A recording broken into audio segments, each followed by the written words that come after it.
Good morning, students. In class BSc Part First Year Zoology, Paper Third,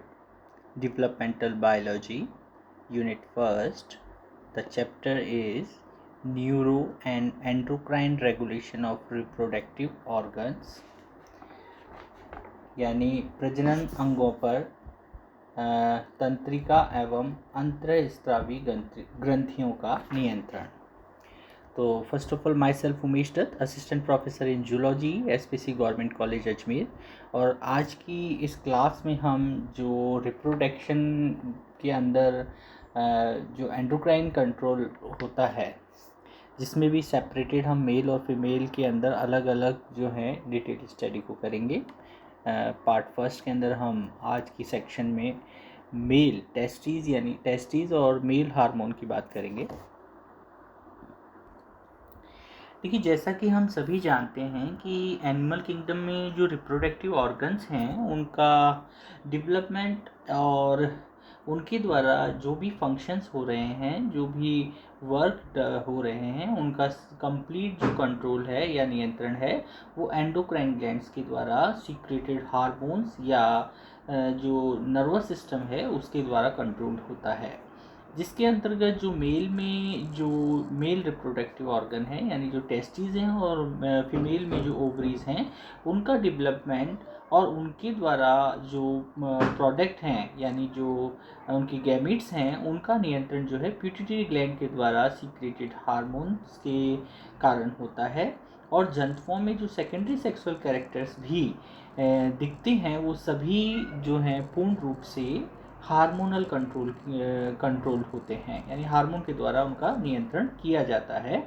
जिसके अंतर्गत जो females हैं उनके अंदर ओव्यूलेशन, इम्प्लांटेशन, प्रेगनेंसी, पार्चुरेशंस और लैक्टेशन यानी दुग्ध का स्त्रवण, ये सारी क्रियाएं हैं हार्मोन रेगुलेटेड होती हैं। एनिमल्स में टेस्टीज और ओवरीज में जो इनके प्रोडक्ट्स हैं यानी स्पर्म और ओवम, उनका प्रोडक्शन और साथ ही साथ उनकी परफॉर्मेंस भी कम्प्लीटली हार्मोन्स के द्वारा ही कंट्रोल होती है। हालांकि ये हार्मोन्स जो हैं उनकी सीक्रेशन जो है वो सेक्सुअल एक्टिविटीज़ यानी ये जितनी भी जो रिप्रोडक्टिव एक्टिविटीज़ हैं उनको तो कंट्रोल करती ही हैं, साथ ही साथ जो दूसरी और फिजियोलॉजिकल एक्टिविटीज़ हैं उन्हें भी ये कंट्रोल करती हैं। तो हम मुख्य रूप से जो है हमारे जो चैप्टर में हमें सिलेबस में मिला है, हम रिप्रोडक्टिव ऑर्गन्स के ऊपर जो हार्मोनल कंट्रोल है उसी की स्टडी करेंगे। इसके अंतर्गत जो रिप्रोडक्टिव जो ग्लैंड्स हैं उनके अंदर जो गैमीट्स हैं उनके फॉर्मेशन और साथ ही साथ उनका एंडोसिक्रेशन के द्वारा क्या कार्य परफॉर्म होता है उसकी हम स्टडी करेंगे। जिसके अंदर जो मेल हैं उसमें टेस्टीज में नर हार्मोन जो हैं वो एंड्रोजन सीक्रेट किए जाते हैं और यह हार्मोन वास्तव में टेस्टीज की जो सेमिनिफेरस ट्यूब्यूल हैं उनके अंदर उपस्थित इंटेस्टाइनल सेल्स या जो लैंडिंग सेल्स हैं उनकी सीक्रेशन करती हैं। और फीमेल्स में ये जो है स्टेरॉइड जो है फीमेल हार्मोन यानी एस्ट्रोजन का सीक्रेशन करती हैं। तो हम इन्हें आज की सेक्शन में अब स्टडी करते हैं। जैसा कि अभी की टॉक में हमने कहा ही है कि जो टेस्टीज हैं वो मेल हार्मोन्स यानी टेस्टोस्टेरोन का सीक्रेशन करते हैं। और जो टेस्टोस्टेरोन का जो सीक्रेशन है वो बेसिकली जो बॉयज़ हैं या जो मेल हैं उनके कंप्लीट फिजियोलॉजिकल डेवलपमेंट यानी उनके जो पूरा जो शारीरिक विकास है उसके लिए अत्यंत आवश्यक होते हैं। जब एडल्ट एज आती है यानी जब व्यस्तता की हम बात करते हैं तो टेस्टोस्टेरोन के द्वारा ही सेक्सुअल डिज़ायर, साथ ही साथ मसल्स के अंदर स्ट्रेंथ और जो इसकी बोन्स हैं उनके अंदर भी डेंसिटी का जो है वो बढ़ोतरी होती है। और इसके विपरीत अगर किसी कारण से टेस्टिस के अंदर कोई डिसऑर्डर्स अपीयर होते हैं तो उसके कारण टेस्टोस्टेरोन का जो सीक्रेशन है वो बहुत कम होता है।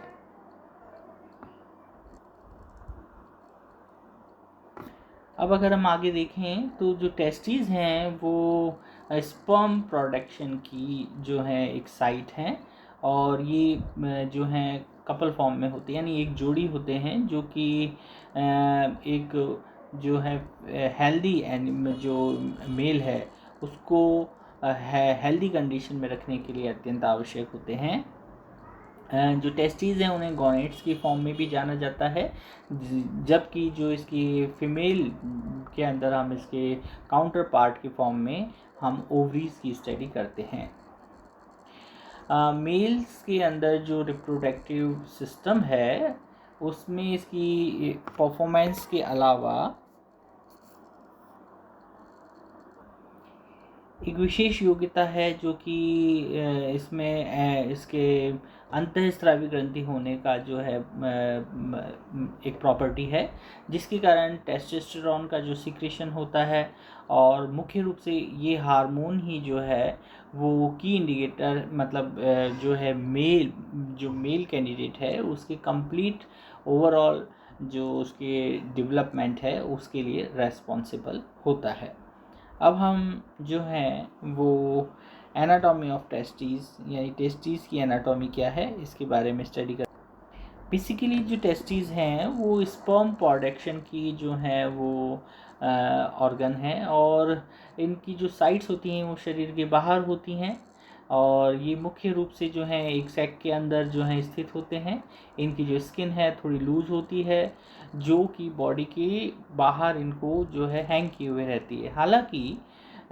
जो है ये एक इनके अंदर एडेप्टिव कैरेक्टर्स है जो कि बेसिकली जो स्पर्म्स का जो प्रोडक्शन होता है और स्पर्म की जो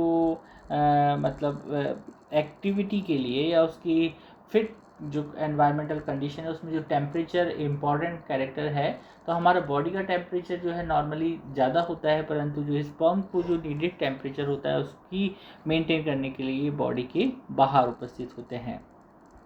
क्योंकि जो है हेल्दी स्पर्म के प्रोडक्शन के लिए उसके चारों ओर का जो सराउंडिंग टेम्परेचर है वो हमारे बॉडी टेम्परेचर से थोड़ा लो होना चाहिए। और जो टेस्टिस की अगर हम ये जो आपको स्क्रीन पे डायग्राम दिख रहा है तो ये प्रैक्टिकली एस्पेक्ट से जो है वो सेकेंड ईयर और फर्स्ट ईयर के अंदर इम्पॉर्टेंट स्लाइड है, क्योंकि इसके अंदर हम इसको एंडोक्राइनोलॉजी के अंदर स्टडी करते हैं, तो उसकी टीएस की हम स्टडी करेंगे।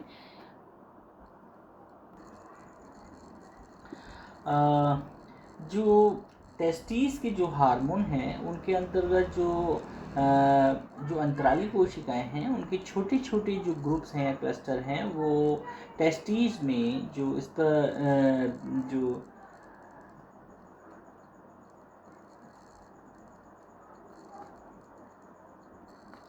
सेमिनिफेरस ट्यूब्यूल्स हैं उनके बाहर जो कनेक्टिव टिश्यू उपस्थित होता है वहाँ पर नर हार्मोन यानी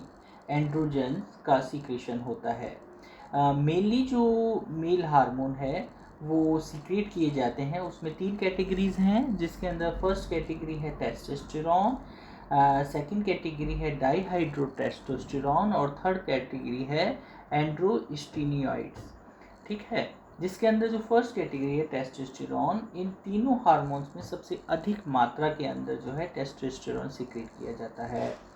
यह हार्मोन जो है अंतराली कोशिकाओं के द्वारा सीक्रेटेड होता है, और ये सेल्स जो हैं ल्यूटिनाइजिंग और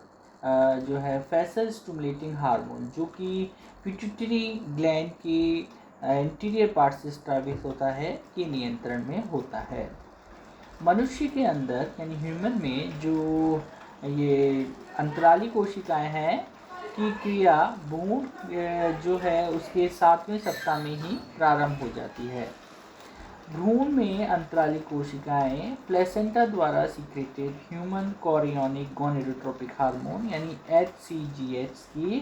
द्वारा उत्प्रेरित होती हैं, जो कि ल्यूटिनाइजिंग हार्मोन के समान ही कार्य करता है। बाद में ये अंतराली कोशिकाएं जीवन पर्यंत LH यानी ल्यूटिनाइजिंग हार्मोन को सीक्रेट करती हैं और ये अंतराली कोशिकाएं कंप्लीट लाइफ साइकिल के अंदर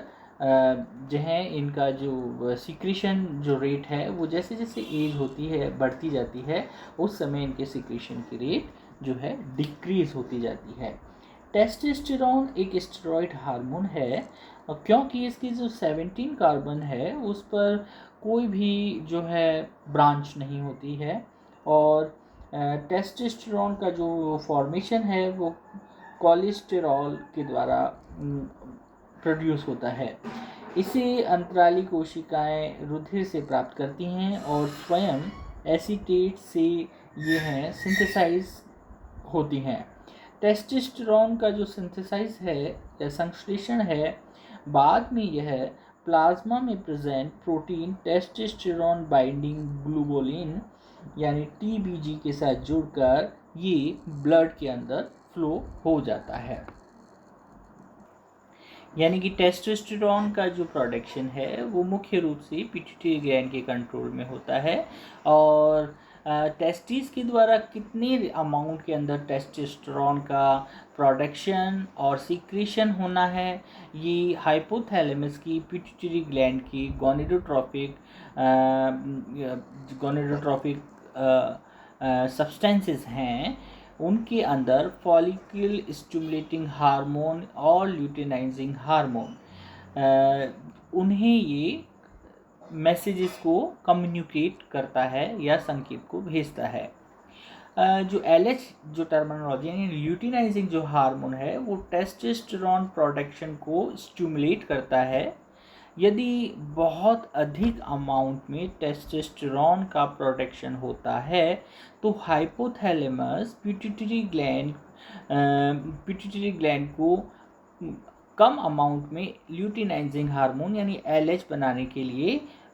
मैसेजेस को कम्युनिकेट करता है जो कि टेस्टिस को टेस्टोस्टेरोन के सीक्रेशन को कम करने के लिए उसे स्टिमुलेट करता है। इसी सीक्वेंस में हम जो हाइपोगोनेडिज्म है उसकी डिसऑर्डर्स की बात करेंगे। तो हाइपोगोनेडिज्म में कम टेस्टोस्टेरोन से एसोसिएटेड जो हैं वो टेस्टिस के डिसऑर्डर्स होते हैं जिसके अंदर टेस्टोस्टेरोन का सिक्रेशन बहुत कम होने से कई प्रकार की जो हैं डिसऑर्डर्स या प्रॉब्लम्स जो हैं वो अपीयर होती हैं जिसके अंदर कॉमनली सेक्स ड्राइव्स की कमी होना उसके मसल्स के अंदर जो है स्ट्रेंथ का कम होना स्पर्म काउंट का कम होना बॉडी पर हेयर्स का अमाउंट जो है वो कंपैरेटिवली जो स्वस्थ मनुष्य है उससे कम होना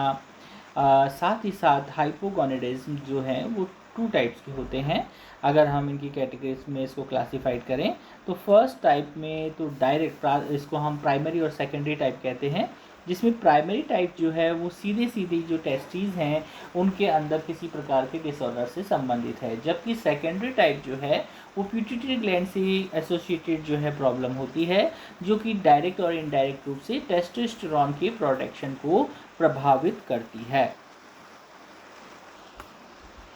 मेनली जो ये चीज़ें हैं या इस प्रकार की जो प्रॉब्लम्स हैं वो एक एग्रीगेटेड फिनोमेना है। ये कई फैक्टर्स के मिलने के कारण होता है परंतु इसमें जो कॉन्क्रीट की कैरेक्टर्स होते हैं मतलब की प्रॉब्लम्स के जो कैरेक्टर्स हैं वो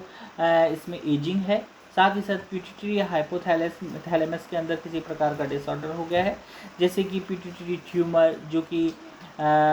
एक नॉर्मली अपने फंक्शन को परफॉर्म करने के ऊपर जो है एडवर्स इफ़ेक्ट डालता है और हाई प्रोलैक्टिन का जो है वो रेट यानी स्तर जिसके अंदर हार्मोन बहुत अधिक टेस्टोस्टेरोन के स्तर में जो है वो टेस्टोस्टेरोन के लेवल को या उसकी रिप्रोडक्शन की रेट को वो कम करता है। साथ ही साथ कुछ जो है रेगुलर वे में जो मेडिसिन्स लेते हैं यानी जो ड्रग्स लेते हैं मेडिसिन्स लेते हैं वो भी बॉडी फिजियोलॉजी को भी मतलब उसमें डिसऑर्डर क्रिएट करती है। इसके साथ साथ जो जैसे किसी प्रकार का एक्सीडेंटल है या कि कई प्रकार की हम जो केमिकल थेरेपीज़ को लेते हैं वो भी टेस्टोस्टेरोन की प्रोडक्शन को कम करती हैं। टेस्टिस न केवल जो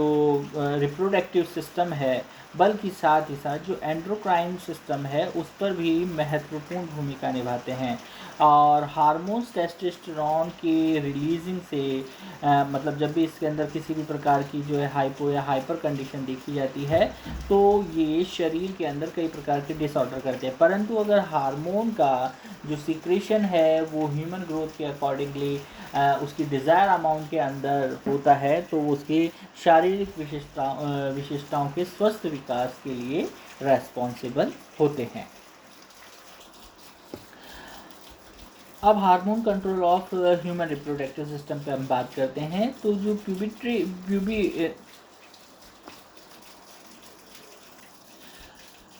प्यूबर्टी या यौवन की जब इनिशियल स्टेज होती है तो उसके अंतर्गत दो प्रमुख हार्मोन्स के द्वारा वो कंट्रोल होती हैं, जिसके अंदर एक हार्मोन जो है वो FSH और जो कि स्पर्मेटोजेनेसिस की जो एक्टिविटी है या जो स्पर्मेटोजेनेसिस होना है उसकी शुरुआत करने के लिए इम्पॉर्टेंट होता है। और दूसरा होता है ल्यूटिनाइजिंग हार्मोन जो टेस्टोस्टेरोन के रिलीज होने को कंट्रोल करता है, क्योंकि इसके द्वारा जो है इसके रिलीज़ होने के लिए मैसेजेस को कम्युनिकेट किया जाता है। अब हम इसकी की पॉइंट्स की या की फीचर्स के बारे में बात करते हैं। तो उसमें सबसे पहले हम देखते हैं कि जो इसकी एडल्ट की जो अर्लियर स्टेज है उसके अंदर जो है इनिशियल स्टेज में हाइपोथैलेमस के द्वारा जो है वो गोनेडोट्रोपिक हार्मोन का GnRH का जो है गोनेडोट्रोपिक रिलीजिंग हार्मोन का जो है स्त्रावन होता है। और इसके अंदर जो है ये सिक्रीशन जो है वो हाइपोथैलेमस के द्वारा होता है। और ये इसके मतलब बदले में पिट्यूटरी ग्रंथि को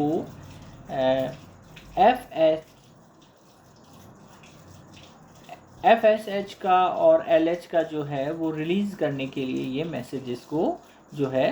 रिलीज़ करता है, रिहाई के जो इसके संकेत हैं सिग्नल्स हैं उनको रिलीज़ करता है। साथ ही साथ जो FSH है वो वृषण की जो सर्टोली सेल्स हैं जो कि शुक्राणु या स्पर्म कोशिकाओं को विकसित करने के लिए हेल्प करती हैं, उन सेल्स को टेस्टिस में स्पर्मेटोजेनेसिस की जो प्रक्रिया है उसे शुरू करने का ये एक जो है इनिशियल स्टेप्स या उसका ये उसके लिए रेस्पॉन्सिबल होती है। नेक्स्ट में जब LH जो है वो टेस्टिस की लैंडिंग सेल्स में से टेस्टोस्टेरोन को के प्रोडक्शन को ट्रिगर करता है, तो टेस्टोस्टेरोन जो है यानी मेल के अंदर जो है वो सेकेंडरी सेक्सुअल कैरेक्टरिस्टिक्स का जो है वो अपीयरेंस दिखता है, विकास होता है, जिसके अंदर आप सभी जानते हैं कि किस प्रकार की ह्यूमंस के अंदर जो है सेकेंडरी सेक्सुअल कैरेक्टर्स अपीयर होते हैं, जैसे आवाज़ का भारी होना, मसल्स में स्ट्रेंथ का आना, सेक्स डिज़ायर का अपीयर होना, शरीर के ऊपर प्यूबिक हेयर्स का आना आदि। अब क्योंकि एक्टिविटीज़ में जो है वो होम्योस्टेसिस को मेंटेन रखना है, इस कारण से जैसे जैसे स्पर्मेटोजेनेसिस और टेस्टोस्टेरोन का प्रोडक्शन बढ़ता है, सर्टोली सेल्स के द्वारा इनहिबिटिंग हार्मोन्स भी प्रोड्यूस करती हैं, जो कि टेस्टोस्टेरोन की जो है बढ़ते हुए लेवल के साथ मिलकर पिट्यूटरी ग्लैंड से FSH और LH के रिलीजिंग होने को ये क्या करती है, रोकने का कार्य करती है, उसको चेक करने का कार्य करती है। हमने अपनी प्रीवियस टॉक में पढ़ा ही है कि जो मेल हार्मोन्स हैं वो टाइम स्पेसिफिक होते हैं और बॉयज़ के अंदर अप्रॉक्सीमेट 11 to 12 ईयर के अंदर ये अपीयर होते हैं। इस समय हम जो है से यौवन विकास के समय जो है इसमें बहुत सारे जो हैं वो चेंजेस आते हैं, जिन चेंजेस के अंदर जो इसके सेक्सुअल ऑर्गन्स हैं उनके अंदर एपिडिडाइमिसिस जो और जो इस पर सेमिनिफेरस ट्यूब्यूल्स हैं, जो उसके अंदर टेस्टी सेक्स हैं, और जो उसकी जो एसेसरी ग्लैंड्स हैं उन सभी के ये डेवलपमेंट को क्या करता है, इंड्यूस करता है। सेकेंडरी सेक्सुअल कैरेक्टरिस्टिक्स के अंतर्गत उसके शरीर की आवाज़ में उसकी भारीपन आ जाता है और उसकी जो बोन्स हैं, उसकी जो मसल्स हैं उनमें स्ट्रेंथ आ जाती है। टेस्टोस्टेरोन से उसकी शरीर की जो मॉर्फ है वो और उसके स्वभाव के अंदर जो बिहेवियरल जो चेंजेस हैं, एग्रेसिवनेस है और सेक्सुअल डिज़ायर्स है, ये सभी चीज़ें इस कारण से डेवलप होती हैं और ये हार्मोन इस पर स्पर्मेटोजेनेसिस की क्रिया को पूरा करने के अंदर एक इम्पॉर्टेंट रोल भी प्ले करते हैं। टेस्टोस्टेरोन के द्वारा मेटाबॉलिज्म को भी जो है वो उसको प्रभावित करता है, जिसके अंदर टेस्टोस्टेरोन जो है मसल्स के डेवलपमेंट व जो बोन्स हैं उनकी ग्रोथ के लिए कंट्रोल करता है और साथ ही साथ यह जो है टेस्टोस्टेरोन जो है एनाबॉलिक मतलब इस टेस्टोस्टेरोन को हम इसी कारण से जो है वो एनाबॉलिक स्टेरॉइड के नाम से भी जानते हैं। जैसे ही जो बॉयज़ हैं वो एडल्ट कंडीशन में आते हैं तो शुरुआती समय में हाइपोथैलेमस गोनेडोट्रोपिक रिलीजिंग हार्मोन के जो हैं अधिक मात्रा के अंदर जो है सीक्रेट करना शुरू कर देता है और इसकी प्रतिक्रिया में जो पिट्यूटरी ग्लैंड है वो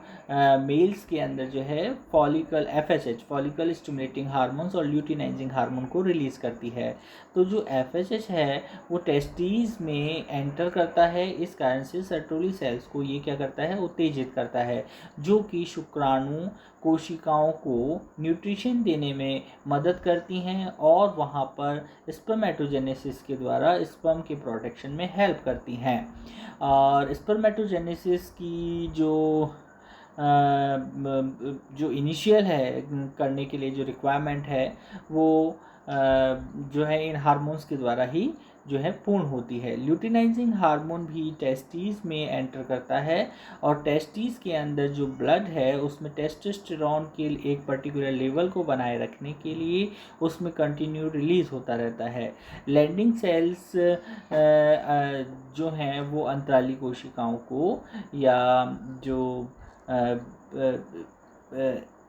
इंटेस्टाइनल जो सेल्स हैं, अंतराली कोशिकाएं हैं, उनको ये स्टिमुलेट करने का कार्य करता है।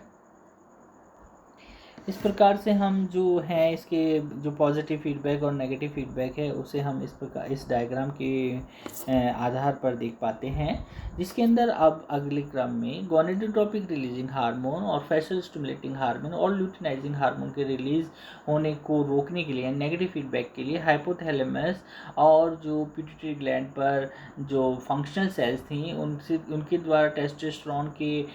इंक्रीजेज लेवल के साथ जो है मेल के अंदर नेगेटिव फीडबैक की क्रिया होती है और सर्टोली सेल्स जो हैं वो इनहिबिंग हार्मोन का जो है सीक्रेशन करती हैं, जो कि स्पर्म्स की संख्या बहुत अधिक होने पर, यानी जब स्पर्मेटोजेनेसिस की जो रेट है वो बहुत हाई होती है उस समय ये ब्लड के अंदर जो इन हार्मोन्स हैं, जो इनहिबिंग हार्मोन्स हैं, उन्हें रिलीज़ कर दिया जाता है और ये गोनेडोट्रोपिक रिलीजिंग हार्मोन और फेशियल स्टिमुलेटिंग हार्मोन की रिलीज मतलब उनको ब्लड में रिलीज होने को क्या करता है, चेक करता है या रोकता है, जिसके कारण स्पर्मेटोजेनेसिस की जो एक्टिविटी है उसको मैसेज मिलने के बाद वो धीमी हो जाती है। यदि जो स्पर्म्स का जो नंबर है वो 20 मिलियन पर मिलीलीटर तक पहुंच जाता है तो सर्टोली सेल्स इन इनहिबिंग हार्मोन की सीक्रेशन को फिर बंद कर देती है, जिस कारण से अगेन फिर स्पर्म प्रोडक्शन की जो रेट है वो बढ़ने लगती है। इस प्रकार से पॉजिटिव फीडबैक और नेगेटिव फीडबैक के द्वारा बॉडी के अंदर ब्लड के माध्यम से जो है हार्मोनल कंट्रोल के द्वारा जो है स्पर्मेटोजेनेसिस को कंट्रोल किया जाता है। तो जब भी एग्ज़ाम के अंदर अगर हार्मोनल कंट्रोल का हमारे पास क्वेश्चन आता है तो हमें उसके अंदर किस प्रकार से हाइपोथैलेमस के द्वारा और जो है से जो हार्मोन्स हैं उनके कंट्रोल के द्वारा किस प्रकार से इसके स्पर्मेटोजेनेसिस को शुरू किया जाता है, और एक डिज़ायर अमाउंट के बाद जब इसकी ब्लड अमाउंट के अंदर जो है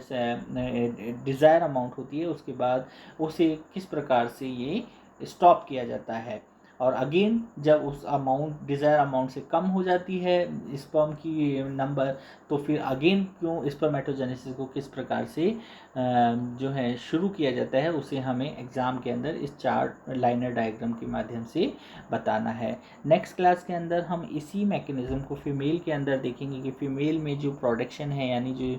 ओवरीज है इसके द्वारा जो ओवम का प्रोडक्शन है वो किन हार्मोन्स के कंट्रोल में होता है। Thank you.